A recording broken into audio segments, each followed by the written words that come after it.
At its height, the Roman Empire was home to about 30% of the world's population, and in many ways, it was the pinnacle of human advancement.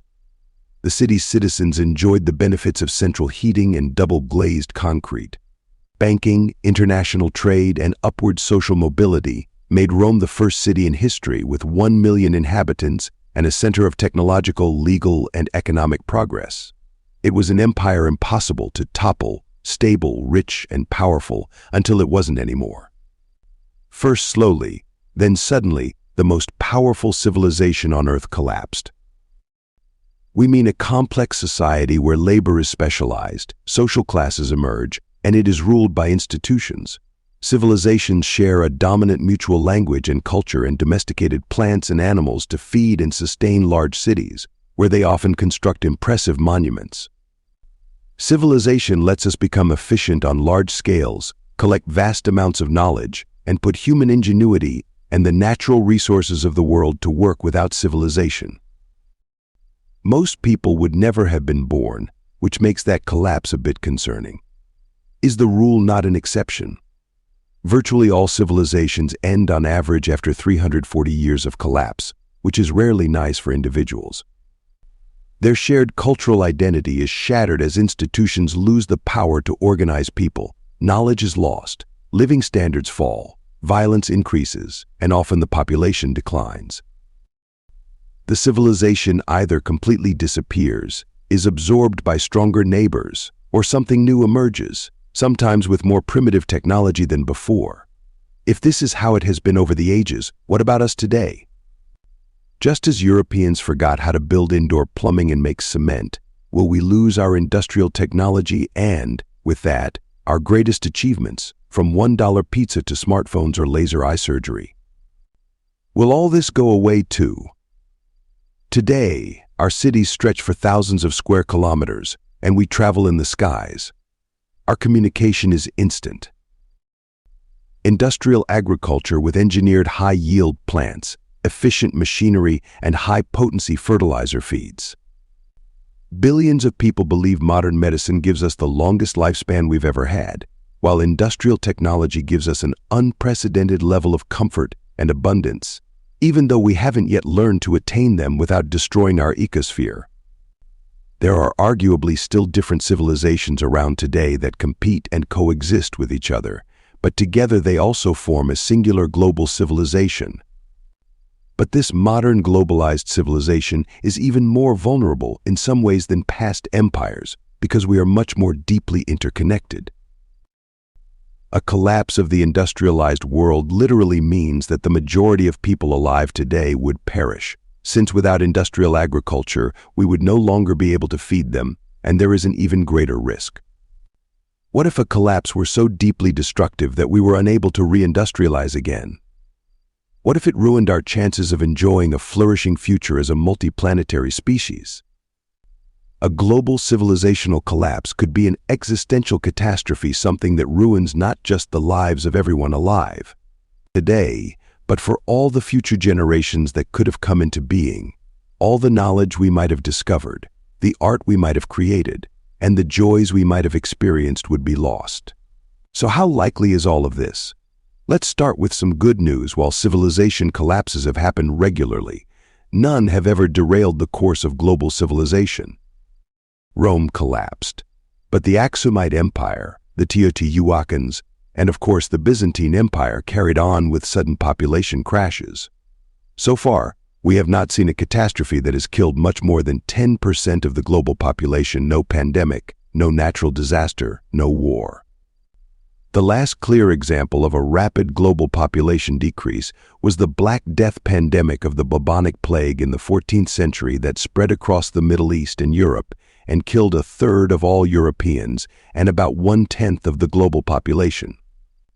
If any event was going to cause the collapse of civilization, that should have been it. But even the Black Death demonstrates humanity's resilience more than its fragility.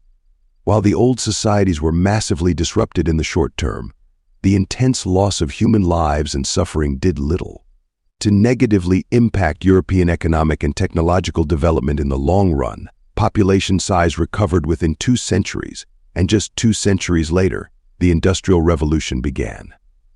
History is full of incredible recoveries from horrible tragedies. Began with the atomic bombing of Hiroshima. During World War II, 24,000 people were killed, and 90% of the city was at least partially incinerated or reduced to rubble. But against all odds, they made a remarkable recovery.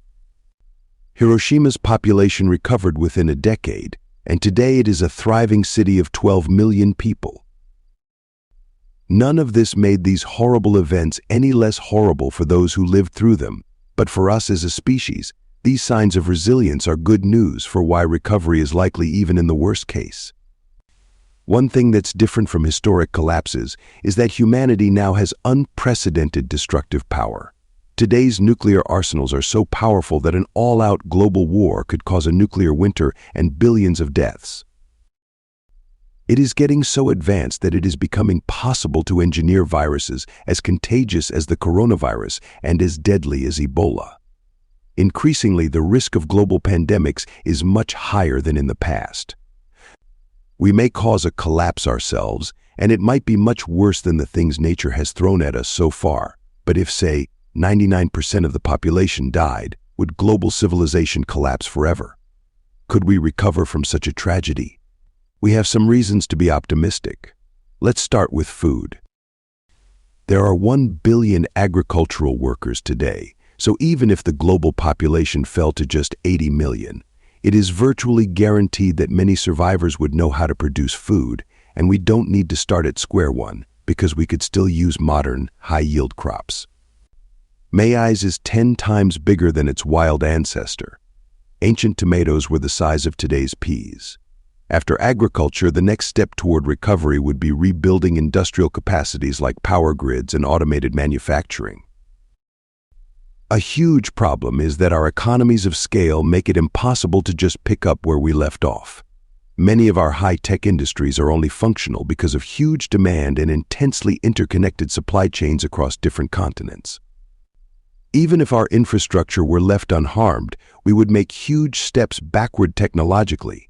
But then again, we are thinking in larger terms, frames. Industrialization originally happened 12,000 years after the agricultural revolution. So if we need to start over after a massive collapse, it shouldn't be that hard to reindustrialize, at least on evolutionary timescales. There's a hitch, though. The Industrial Revolution was fueled literally by burning easily accessible coal, and we are still very much reliant on it. If we use it all up today, aside from making rapid climate change much worse, we could hinder our ability to recover from a huge crisis. So we should stop using easy-to-access coal so it can serve as civilizational insurance in case something bad happens. Another thing that makes recovery likely is that we'd probably have most of the information we need to rebuild civilization. We would certainly lose a lot of crucial institutional knowledge, especially on hard drives that nobody could read or operate anymore. But a lot of the technological, scientific, and cultural knowledge stored in the world's 26 million libraries would survive the catastrophe. The post-collapse survivors would know what used to be possible, and they could reverse engineer some of the tools and machines they'd find. In conclusion, despite the bleak prospect of catastrophic threats, natural or created by ourselves, there is reason for optimism. Humanity is remarkably resilient, and even in the case of a global civilizational collapse, it seems likely that we would be able to recover, even if many people were to perish or suffer immense hardship. Even if we lost cultural and technological achievements in the process, given the stakes, the risks are still unnervingly high. Nuclear war and dangerous pandemics threaten the amazing global civilization we have built. Humanity is like a teenager, speeding around blind corners drunk without a seatbelt. The good news is that it is still early enough to prepare for and mitigate these risks. We just need to actually do it. We made this video together with Wilma Caskill, a professor of philosophy at Oxford and one of the founders of the effective altruism movement, which is about doing the most good. You can, with your time and money, just publish a new book called What We Owe the Future, which is about how you can positively impact the long-term future of our world. If you like short videos, the chances are high you will like it. The book has some pretty counterintuitive arguments, like that risks from new technology, such as AI and synthetic biology, are at least as grave as those from climate change, or that the world doesn't contain too many people but too few. And especially that everyday actions like recycling or refusing to fly aren't that big of a deal compared to where you donate or what career you pursue. Most importantly, it argues that by acting wisely, you can help make tomorrow better than today, and that we together can build a flourishing world for the thousands or millions of generations that will come after us. Many things we at Kurzgesagt talk about regularly are discussed here in much greater detail. Check out what we owe the future. Wherever you get your books or audiobooks, did we manage to unlock a new fear for you? Let's counter existential dread with an appreciation for humanity. Look how far we've come as a species, what we've built, and where we've gathered. Let this new world map poster be a reminder of what we can achieve.